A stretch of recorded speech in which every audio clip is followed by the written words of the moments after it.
Hi guys, tayo po ay maglilinis ng bagong bahay natin na ating ipapagawa at kasama na rin po dyan yung mga loob ng palibot ng bahay.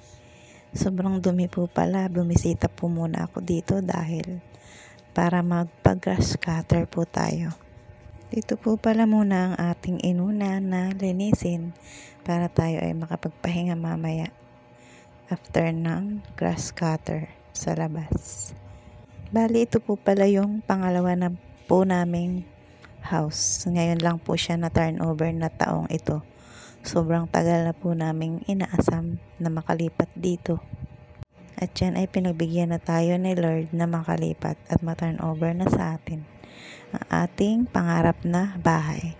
At dito po sa labas pala ay ayan po yung finish na grass cutter. Bali, pinabunot ko lang po yan para hindi po tumubo agad.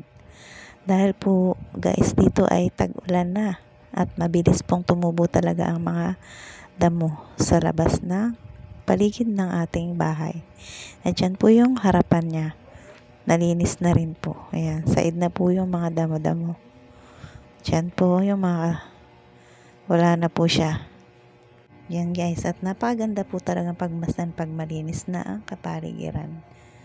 Wala nang mga damo-damo na nagtataasan na malago. Kanina yan. Dito po guys ay yan po, tapos na po.